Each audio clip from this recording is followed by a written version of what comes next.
আসন্ন ঈদে মুক্তির অপেক্ষায় থাকা টগর সিনেমার টিজার প্রকাশের পর থেকেই আলোচনার কেন্দ্রে। মাত্র 1 মিনিটের এই টিজারেই ধরা দিয়েছে প্রেম, সংগ্রাম, সম্পর্কের জটিলতা, জীবনের টানাপোড়েন, রাজনীতি এবং প্রতিশোধের রূপরেখা।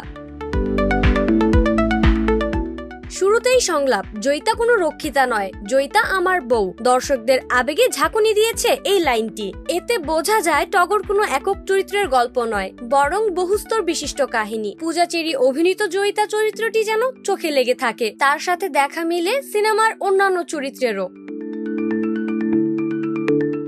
এই সিনেমা টিজার থেকে ভাইরাল হওয়ার মতো আরো একটি সংলাপ, আচ্ছা টগর, আমগো বাপ মা নাই কেন? কারণ আমরা জারদ বাচ্চা। এতেই বোঝা যায় এই সিনেমাতে রয়েছে হৃদয় ছুঁয়ে যাওয়ার মতো কিছু কাহিনী। টিজারের ব্যাকগ্রাউন্ড মিউজিক ও সংলাপের ফলিন নিখুঁত, যা আবহ তৈরিতে বড় ভূমিকা রেখেছে। এটি নিছক একটি অ্যাকশন বাণিজ্যিক ছবি নয়, বরং গল্প নির্ভর একটি সুন্দর ছবি হতে যাচ্ছে। তারই ইঙ্গিত দিয়েছে এর টিজার। সিনেমাটি ঈদুল আজহায় মুক্তি পেতে যাচ্ছে সারা দেশে। এই সিনেমার নায়ক আদর আজাদ ও নায়িকা পূজা চেরি।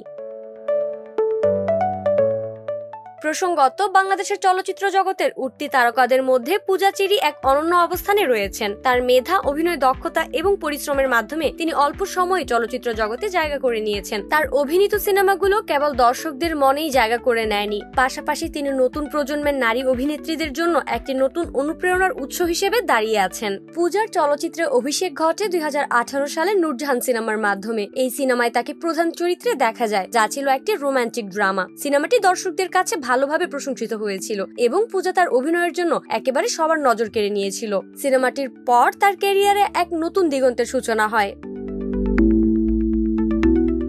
পূজা চেরি শুধু অভিনয়ে নয়, ফ্যাশনেও একজন আইকন হিসেবে পরিচিত। তার স্টাইল এবং পোশাকের সিলেকশন তাকে প্রতিনিয়ত ফ্যাশন দুনিয়ায় অন্যতম পরিচিত মুখ করে তুলেছে। তিনি সোশ্যাল মিডিয়াতে বেশ সক্রিয় এবং সেখানে তার বিভিন্ন ফ্যাশন ও লাইফস্টাইল নিয়ে ছবি শেয়ার করেন তিনি। তার সুন্দর চেহারা এবং সঠিক স্টাইল সেন্স তাকে বাংলাদেশের তরুণীদের মধ্যে স্টাইল আইকন হিসেবে প্রতিষ্ঠিত করেছে। ব্যক্তিগত জীবনে পূজা চেরি সাধারণত খুবই ব্যক্তিগত এবং প্রাইভেট জীবন পরিচালনা করতে পছন্দ করেন। তবু তিনি তার পরিবার এবং বন্ধুদের সাথে সময় কাটাতে ভালোবাসেন এবং নানা ধরনের সামাজিক কাজের সাথেও যুক্ত থাকেন।